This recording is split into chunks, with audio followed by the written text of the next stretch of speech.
আপনারা যারা আমাদের এই গল্পগুলো শুনতে ভালোবাসেন তাদের জন্য রইল সৈয়দ মুস্তাফা সিরাজের লেখা কালো ছড়ি।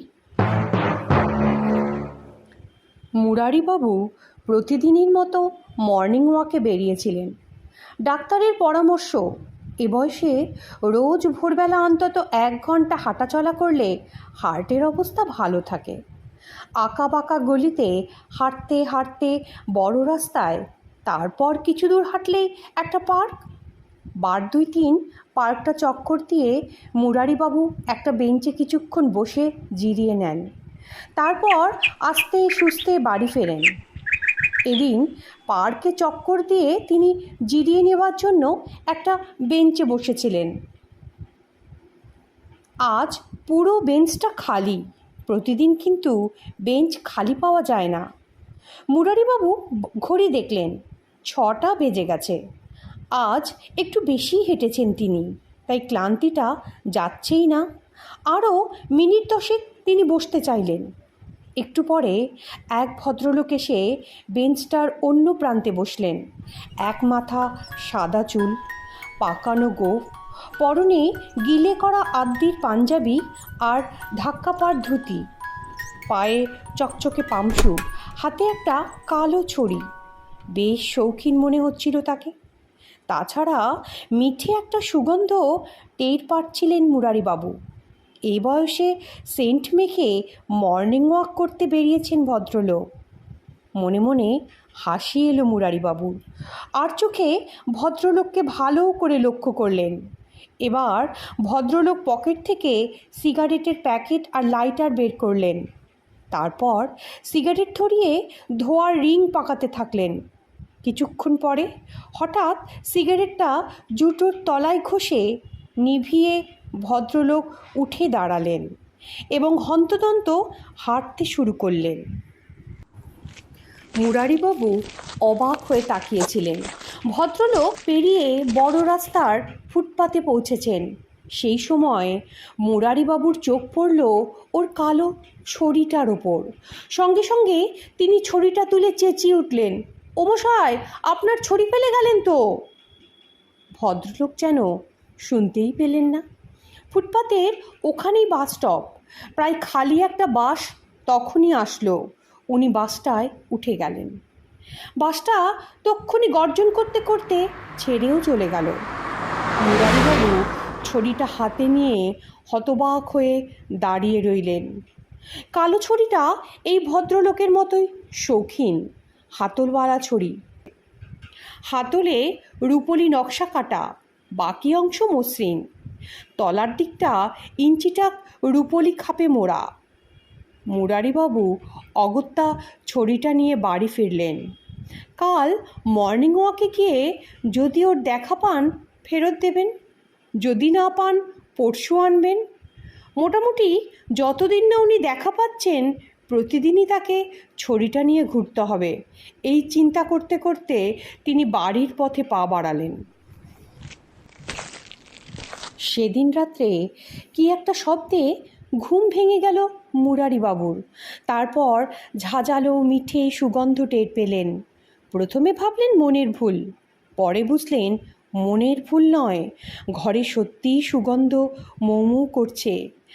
আজ ভোরবেলা পার্কে সেই ভদ্রলোকের কথা মনে পড়ে গেল। ঠিক সেই গন্ধটা মুরারিবাবু টের পেলেন, কিন্তু সেই সুগন্ধ এই ঘরের ভেতরে কেন? চমকে উঠে তিনি টেবিল ল্যাম্প জ্বেলে নিলেন। তারপর মশারি থেকে বেরিয়ে সুইচ টিপে টিউবলাইটও জ্বাললেন। ঘরে তিনি ছাড়া দ্বিতীয় মানুষ নেই, থাকবেই বা কেমন করে? মশার জন্য মাথার দিকের 2টো জানলা সন্ধ্যার আগে বন্ধ করে দেন মুরারিবাবু। পায়ের দিকে অর্থাৎ বাড়ির ভেতর দিকের 2টো জানলার মধ্যে একটা বন্ধ করেন, অন্যটা খোলা থাকে। পাশের ঘরে যাওয়ার দরজা এবং বারান্দায় যাওয়ার দরজাও ভেতর থেকে বন্ধ। তাহলে সুগন্ধটা ভেতরে আসলো কী করে? সেই খোলা জানলার দিকে পা বাড়াতে গিয়ে হঠাৎ তার চোখে পড়ল দেওয়ালের ব্র্যাকেটের হাতল আটকে সেই কালো ছড়িটা ঝুলিয়ে রেখেছিলেন সেটা নেই। অমনি বুক ধড়াস করে উঠল। ছড়িটা গেল কোথায়? মুরারিবাবু অবশ্য ভীতু লোক নন। রেলে চাকরি থেকে রিটায়ার করার পর এই পৈতৃক একতলা বাড়িতে বসবাস করেন। যখন তিনি চাকরি করতেন, তার বিধবা দিদি আর একমাত্র ছেলে নকুল এ বাড়িতে থাকতো। মুরারিবাবু রিটায়ার করার আগেই নকুলকে রেলে একটা চাকরি জুটিয়ে দিয়েছেন। এতদিনে নকুল কোয়ার্টার পেয়ে তার মাকে নিয়ে গেছে। কাজেই মুরারিবাবু এ বাড়িতে একা থাকেন। শপাক খান। বরাবর তিনি স্বাবলম্বী মানুষ। জীবনে কখনো ভূত প্রেত দেখেননি। ভূত প্রেত আছে না নেই তা নিয়ে কখনো মাথাও ঘামাননি। অবশেষে এই বয়সে যে এমন একটা ভুতুড়ে ঘটনার মধ্যে তাকে পড়তে হবে, কোনো দিন কল্পনাই করেননি। মাথা ঠান্ডা রেখে মুরারিবাবু ঘটনাটা বুঝতে চাইছিলেন। এ তো একটা অদ্ভুত অবিশ্বাস্য ব্যাপার। ভোরবেলা পার্কে দেখা সেই ভদ্রলোক জলজ্যান্ত মানুষ। রহস্য যেটুকু ছিল সেটুকু তার আকস্মিক চলে যাওয়া নিয়ে। কিন্তু এখন রহস্যটা রীতিমতো ঘোরালো হয়ে উঠল যে। একটু পরে মুরারিবাবু টের পেলেন ঝাঁকে ঝাঁকে মশা তার দুপায়ে যথেষ্ট হুল ফোটাচ্ছে। এই তল্লাটে মশার উৎপাত প্রচণ্ড। দেওয়ালের সুইচ টিপে টিউবলাইট বন্ধ করে মুরারিবাবু মশারির ভেতরে ঢুকে পড়লেন। তিনি এখন মরিয়া। যা ঘটে ঘটুক তিনি গ্রাহ্য করবেন না।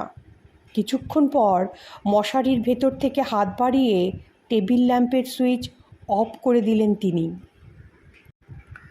মাথার ওপর নূতন সিলিং ফ্যান নিঃশব্দে ঘুরছে। সুগন্ধটা তখনও মৌ মৌ করছিল। সেই সুগন্ধে যেন একটা মাদকতা আছে। মাদকতাচ্ছন্ন অবস্থায় ঘুমে তলিয়ে গেলেন। রেলের এক প্রাক্তন গার্ড মুরারিমোহন ধারা।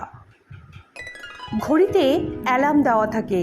ভোর 5টায় সেই অ্যালার্ম বাজলে মুরারিবাবুর ঘুম ভাঙে। অভ্যাস মতো শশব্যস্ত হয়ে উঠে পড়লেন তিনি। তারপরই তার মনে পড়ে গেল রাতের সেই অদ্ভুত ঘটনার কথা। কিন্তু না, এখন ঘরে সুগন্ধ নেই। আর কি আশ্চর্য, সেই কালো ছড়িটা ব্র্যাকেটেই ঝুলছে। তাহলে তিনি কি কাল অদ্ভুত স্বপ্ন দেখেছেন? একথাই মুরারিমোহন ভাবছেন, কিন্তু কোনো সিদ্ধান্তে তিনি পৌঁছতে পারলেন না। প্রতিদিনের মতো মশারি খুলে সিলিং ফ্যানের সুইচ অফ করে কালো ছড়িটা হাতে নিয়ে মর্নিং ওয়াকে বেরুলেন, যথারীতি দরজায় তালা দিয়ে। পার্কে পৌঁছে চারিদিকে লক্ষ্য রেখেছিলেন মুরারিবাবু, কিন্তু কোথাও সেই ভদ্রলোককে দেখতে পেলেন না। আজ 4 বার চক্কর দিয়ে সেই বেঞ্চটার কাছে এসে দেখলেন গাদাগাদি আরও 6 জন বৃদ্ধ বসে আছে। মুরারিবাবু পার্কের রেলিংয়ে হেলান দিয়ে দাঁড়ালেন। আজ তিনি বেশ ক্লান্ত। তার দৃষ্টি চঞ্চল। চারিদিকে তাকিয়ে সেই ভদ্রলোককে খুঁজছেন, কিন্তু কোথাও তাকে দেখতে পেলেন না। অগত্যা ছড়িটা নিয়ে আজ একটু দেরি করেই বাড়ি ফিরলেন। কালো ছড়িটা দেওয়ালে আটা ব্র্যাকেটের আগের দিনের মতোই ঝুলিয়ে রাখলেন তিনি। এদিন রাত্রে মুরারিবাবু সতর্কভাবে জেগেছিলেন। ফ্যানের বাতাসে মশারি দুলছিল, তাই ব্র্যাকেটে ঝুলানো ছড়িটাকে দেখা যাচ্ছিল না। ফ্যান বন্ধ থাকলে টেবিল ল্যাম্পের আলোয় মশারির ভেতর থেকে ওটা চোখে পড়ার কথা। টেবিল ল্যাম্পটা আজ ইচ্ছে করেই জ্বেলে রেখেছেন। ক্রমে পাড়া নিঝুম হলো। গলিতে রিক্সা চলাচল বন্ধ হলো। মুরারিবাবুর চোখের পাতা ঘুমে জড়িয়ে আসছিল, তবুও তিনি কষ্ট করে জেগে আছেন। রেলের গার্ড ছিলেন, ঘুম এলে মনের জোরে তাকে তাড়াতে পারেন। কতক্ষণ পরে হঠাৎ একটা শব্দে তার ঘুম ভেঙে গেল। গতরাতে যেমন হয়েছিল আজ জেগে আছেন বলে বুঝতে পারলেন। উঁচু থেকে যেন কোনো হালকা জিনিস পড়ে যাওয়ার শব্দ। তারপরই আচম্বিতে নাকে এসে ঝাঁপিয়ে পড়ল সেই মাদকতাময় আশ্চর্য সুগন্ধ। কয়েক মুহূর্তের জন্য আতঙ্কে তার শরীর ভারী হলো, কিন্তু আজ তিনি মরিয়া। মশারির ভেতর থেকে বেরিয়ে মুরারিবাবু চাপা গর্জন করলেন, কে রে ব্যাটার ছেলে? তারপর টিউবলাইট জেলে ব্র্যাকেটের দিকে তাকালেন। অমনি ভীষণ চমকে উঠলেন, কালো ছড়িটা ব্র্যাকেট থেকে নিচে পড়ে গেছে। তাহলে এই শব্দটাই কাল রাতে তার ঘুম ভাঙিয়েছিল। আজ রাতেও তিনি একই শব্দ শুনলেন। ব্র্যাকেট থেকে ছড়ি পড়ে যাওয়াটা অস্বাভাবিক কিছু নয়। ফ্যানের বাতাসের ধাক্কায় দুলতে দুলতে ছড়ি পড়ে যেতেই পারে, কিন্তু এই সুগন্ধটা! মুরারিবাবু ছড়িটা তুলে আবার ব্র্যাকেটে রাখার জন্য পা বাড়িয়েছেন, সেই সময় অবিশ্বাস্য ঘটনাটা ঘটে গেল। ছড়িটা মেঝে থেকে শটান সোজা হলো, তারপর শূন্যে ভেসে খোলা জানলার গড়াদের ফাঁক দিয়ে ভেতরের বারান্দায় চলে গেল। এবার বারান্দায় চাপা খুটখুট শব্দ হতে লাগলো। মুরারিবাবু স্তম্ভিত। একটু পরে তার মনে হলো কে যেন বারান্দায় ছড়ি ঠুকঠুক করে পায়চারি করে বেড়াচ্ছে। সাহস করে জানলায় উকি দিলেন। বারান্দার ওপর 40 ওয়াটের একটা বাল্ব সারা রাত জ্বলে। এলাকার ছিচকে চোরেদের উপদ্রব আছে। হঠাৎ শব্দটা থেমে গেল। উকি মেরে মুরারিবাবু কাউকে দেখতে পেলেন না, তবে সেই সুগন্ধটা এখনও ঘরে আছে। ক্রমশ মাথাটাও যেন ঝিমঝিম করছে, চোখের পাতা জড়িয়ে আসছে ঘুমে। টলতে টলতে মুরারিবাবু আলো নিভিয়ে গত রাতের মতো মশারিতে ঢুকে শিগগিরই ঘুমিয়ে পড়লেন। ভোর 5টায় অ্যালার্ম বাজল যথারীতি। মুরারিবাবুও মর্নিং ওয়াকের জন্য তৈরি হলেন। আর কি আশ্চর্য, যাওয়ার সময় তিনি দেখলেন কালো ছড়িটা আগের মতোই ব্র্যাকেটে ঝুলছে, ঘরে কোনো সুগন্ধ নেই। এবার মুরারিবাবু ভাবলেন সত্যিই এটা স্বপ্ন, স্বপ্ন ছাড়া আর কি। কিন্তু পরক্ষণেই তার মনে হলো পরপর 2 রাত্রি তিনি একই স্বপ্ন দেখছেন। আসলে ছড়িটার রং কালো এবং সেই ভদ্রলোক ওইভাবে এটা ফেলে রেখে হন্তদন্ত হয়ে এগিয়ে গিয়ে বাসে চেপে চলে গেলেন। তাই মনে একটা খটকা বেঁধেছিল, আর সেই খটকা থেকেই তিনি প্রতিদিন এই স্বপ্ন দেখছেন।